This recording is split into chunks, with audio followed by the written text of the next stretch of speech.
ನಮಸ್ತೆ ವೀಕ್ಷಕರೇ, ಇದು ನ್ಯೂಸ್ 18 ಡಿಜಿಟಲ್. ನಾನು ನಿಮ್ಮ AT ವೆಂಕಟೇಶ್ ಪ್ರಭು. ಬೆಂಗಳೂರು ದಕ್ಷಿಣ ಜಿಲ್ಲೆಯ ಚನ್ನಪಟ್ಟಣದ ತಾಲೂಕು ಕಚೇರಿಯಲ್ಲಿ ಬ್ರಹ್ಮಾಂಡ ಭ್ರಷ್ಟಾಚಾರ ನಡೀತಾ ಇದೆ. ಈ ತಾಲೂಕು ಕಚೇರಿಯಲ್ಲಿ ಪ್ರಮುಖವಾಗಿ ಯಾರು ರೈತಾಪಿ ವರ್ಗ ದಿನನಿತ್ಯ ತಮ್ಮ ಕೆಲಸಕ್ಕಾಗಿ ತಾಲೂಕು ಕಚೇರಿಗೆ ಬರ್ತಾರೆ, ಅವರಿಗೆ ಸಾಕಷ್ಟು ಅನಾನುಕೂಲ ಆಗ್ತಾ ಇದೆ. ಇಲ್ಲಿ ಪ್ರತಿದಿನವೂ ಕೂಡ ಭ್ರಷ್ಟಾಚಾರ ಬಹಳ ಹೆಚ್ಚಾಗಿ ನಡೀತಾ ಇದೆ. ಲಂಚಾವತಾರ ಮನೆ ಮಾಡಿದೆ, ಬ್ರೋಕರ್ಗಳ ಹಾವಳಿ ಹೆಚ್ಚಾಗಿದೆ ಅಂಥೇಳಿ ರಾಜ್ಯ ರೈತ ಸಂಘದ ಪ್ರಮುಖರು ಇವತ್ತು ಚನ್ನಪಟ್ಟಣ ತಾಲೂಕು ಕಚೇರಿಯ ಎದುರು ಧರಣಿಯನ್ನು ನಡೆಸಿದ್ದಾರೆ. ನಿರ್ಭೀತ, ನಿಷ್ಪಕ್ಷಪಾತ, ವಿಶ್ವಾಸಾರ್ಹ ಸುದ್ದಿಗಳಿಗೆ ಮತ್ತೊಂದು ಹೆಸರಾಗಿರುವಂತ ನ್ಯೂಸ್ 18 ಕನ್ನಡ ಈಗ ಆಪ್ನಲ್ಲೂ ಲಭ್ಯವಿದೆ. ದಯವಿಟ್ಟು ಇಲ್ಲಿರುವ QR ಕೋಡ್ ಅನ್ನ ಸ್ಕ್ಯಾನ್ ಮಾಡಿಕೊಂಡು ಆಪ್ ಅನ್ನ ಡೌನ್ಲೋಡ್ ಮಾಡೋದಕ್ಕೆ ಮರಿಬೇಡಿ. ನಿಮ್ಮ ಬೆಂಬಲ ಹೀಗೆ ಸದಾ ನಮ್ಮೊಂದಿಗಿರಲಿ. ಧನ್ಯವಾದ. ಧರಣಿ ಮೂಲಕ ತಮ್ಮ ಆಕ್ರೋಶವನ್ನ ರಾಜ್ಯ ಸರ್ಕಾರದ ವಿರುದ್ಧ ತಮ್ಮ ಆಕ್ರೋಶವನ್ನು ಹೊರಹಾಕಿದ್ದಾರೆ.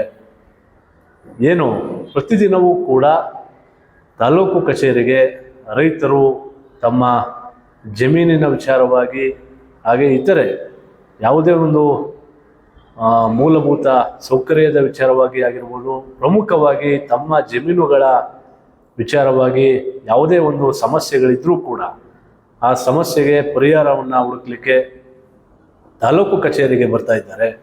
ಆದರೆ ಇಲ್ಲಿ ತಾಲೂಕು ಕಚೇರಿಯಲ್ಲಿ ಬ್ರೋಕರ್ಗಳ ಹಾವಳಿ ಹೆಚ್ಚಾಗಿದೆ. ಎಲ್ಲದಕ್ಕೂ ಕೂಡ ಲಂಚವನ್ನು ಕೇಳ್ತಾ ಇದ್ದಾರೆ. ಜೊತೆಗೆ ಪ್ರಮುಖವಾಗಿ ಹೇಳ್ತಾ ಇರುವಂಥ ಕಾರಣ ಸರ್ವರ್ ಸಮಸ್ಯೆ.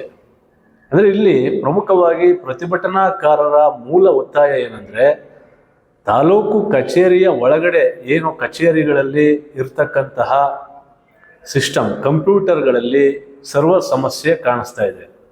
ಆದರೆ ತಾಲೂಕು ಕಚೇರಿಯ ಪಕ್ಕದಲ್ಲೇ ಇರ್ತಕ್ಕಂತಹ ಕೆಲ ಖಾಸಗಿ ವ್ಯಕ್ತಿಗಳು ಯಾರು ಸೈಬರ್ಗಳನ್ನು ಇಟ್ಕೊಂಡಿದ್ದಾರೆ, ಅಲ್ಲಿ ಯಾಕೆ ಸರ್ವರ್ ಸಿಗ್ತಾ ಇದೆ? ಪ್ರತಿದಿನವೂ ಕೂಡ ರೈತರನ್ನ ಅಲೆದಾಡಿಸುವಂತಹ ಕೆಲಸ ತಾಲೂಕು ಕಚೇರಿಯಲ್ಲಿ ಆಗ್ತಾ ಇದೆ ಎನ್ನುವಂತಹ ಆರೋಪವನ್ನು ರೈತ ಮುಖಂಡರು ಪ್ರತಿಭಟನೆಯಲ್ಲಿ ಮಾಡಿದ್ದಾರೆ. ನಾವೇನಾದ್ರೂ ಈಗಲೇ ಜಾಗೃತರಾಗಿರ್ಬೇಕು.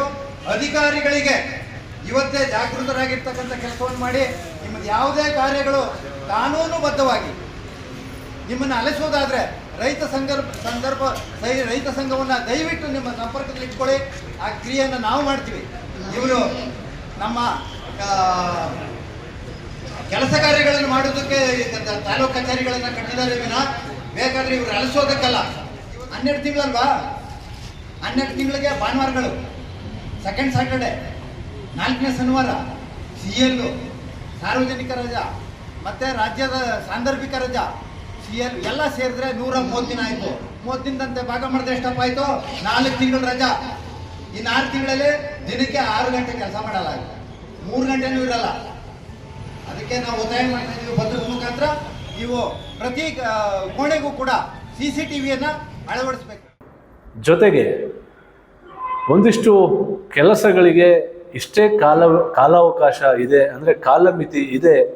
ಆದರೂ ಕೂಡ 2 ದಿನದಲ್ಲಿ ಆಗ್ತಕ್ಕಂತಹ ಕೆಲಸಗಳನ್ನು 7 ದಿನಗಳಲ್ಲಿ ಆಗ್ತಕ್ಕಂತಹ ಕೆಲಸಗಳನ್ನು 15 ದಿನಗಳಲ್ಲಿ ಆಗ್ತಕ್ಕಂತಹ ಕೆಲಸಗಳನ್ನು ಇವರು 1 ತಿಂಗಳು, 2 ತಿಂಗಳು, 3 ತಿಂಗಳುಗಳ ಕಾಲ ಆ ಒಂದು ಫೈಲ್ಗಳನ್ನು ಯಾವುದೇ ಒಂದು ಪ್ರೋಗ್ರೆಸ್ಸನ್ನು ಮಾಡದೆ ರೈತರನ್ನು ದಿನನಿತ್ಯ ಅಲೆಸುವಂತಹ ಕೆಲಸ ಆಗ್ತಾ ಇದೆ ಎನ್ನುವಂತಹ ಆರೋಪವನ್ನು ಕೂಡ ರೈತರು ಮಾಡಿದ್ದಾರೆ.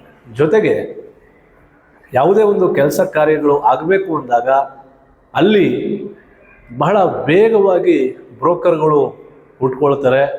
ಬ್ರೋಕರ್ಗಳಿಗೆ ನಾವು ಹಣವನ್ನು ಕೊಡಬೇಕು, ಅವರ ಮೂಲಕ ನಾವು ಕೆಲಸ ಕಾರ್ಯವನ್ನು ಮಾಡಿಸ್ಕೊಳ್ಬೇಕು. ಜೊತೆಗೆ ಕೆಲವೊಂದು ಕೆಲಸಗಳು ಏನು ಯಾರು ಕೇಸ್ ವರ್ಕರ್ಗಳು ಯಾರು ಇರ್ತಾರೆ ಅವರ ಹಂತದಲ್ಲೇ ಆಗಬೇಕು ಅಂತಿದ್ರೂ ಕೂಡ ಬೇಕು ಅಂತಲೇ ಇದು ಏನು ತಹಶೀಲ್ದಾರ್ ಅವರ ಕೋರ್ಟ್ಗೆ ತೆಗೆದುಕೊಂಡು ಹೋಗಿ ಅಂತಹ ಸಣ್ಣ ಪುಟ್ಟ ಕೆಲಸಗಳನ್ನು ಕೂಡ ಅಲ್ಲಿ ಇಡ್ತಾರೆ. ಇದರಿಂದಾಗಿ ರೈತರಿಗೆ ದಿನನಿತ್ಯವೂ ಕೂಡ ಸಮಸ್ಯೆ ಆಗ್ತಾ ಇದೆ. ಜೊತೆಗೆ ಅವರಿಗೆ ಹಣ, ಸಮಯ ಹಾಗೆ ಇನ್ನಿತರೆ ಅವರ ಒಂದು ಚಟುವಟಿಕೆಗಳು, ಕಾರ್ಯಚಟುವಟಿಕೆಗಳನ್ನು ಕೂಡ ಮಾಡಲಿಕ್ಕೂ ಕೂಡ ಅವರಿಗೆ ಸಾಧ್ಯ ಆಗ್ತಾ ಇಲ್ಲ. ಪ್ರತಿದಿನವೂ ಕೂಡ ತಾಲೂಕು ಕಚೇರಿಗೆ ಅಲೆದಾಟವನ್ನು ಮಾಡುವುದೇ ಅವರ ನಿತ್ಯ ಕಾಯಕ ಆಗಿದೆ. ಹಾಗಾಗಿ ಸಂಬಂಧಪಟ್ಟಂತಹ ಇಲಾಖೆಯ ಅಧಿಕಾರಿಗಳು, ಪ್ರಮುಖವಾಗಿ ತಹಶೀಲ್ದಾರ್ ಅವರು ಹಾಗೆ ಕ್ಷೇತ್ರದ ಶಾಸಕರಾದ CP ಯೋಗೇಶ್ವರ್ ಅವರು ಈ ಬಗ್ಗೆ ಗಮನವನ್ನು ಹರಿಸಬೇಕು ಅಂತೇಳಿ ರೈತರು ಆಕ್ರೋಶವನ್ನು ಹೊರಹಾಕಿದ್ದಾರೆ. ನಿರ್ಭೀತ, ನಿಷ್ಪಕ್ಷಪಾತ, ವಿಶ್ವಾಸಾರ್ಹ ಸುದ್ದಿಗಳಿಗೆ ಮತ್ತೊಂದು ಹೆಸರಾಗಿರುವಂತ ನ್ಯೂಸ್18 ಕನ್ನಡ ಈಗ ಆಪ್ನಲ್ಲೂ ಲಭ್ಯವಿದೆ. ದಯವಿಟ್ಟು ಇಲ್ಲಿರುವ QR ಕೋಡ್ ಅನ್ನ ಸ್ಕ್ಯಾನ್ ಮಾಡಿಕೊಂಡು ಆಪ್ ಅನ್ನ ಡೌನ್ಲೋಡ್ ಮಾಡೋದಕ್ಕೆ ಮರಿಬೇಡಿ. ನಿಮ್ಮ ಬೆಂಬಲ ಹೀಗೆ ಸದಾ ನಮ್ಮೊಂದಿಗಿರಲಿ. ಧನ್ಯವಾದ.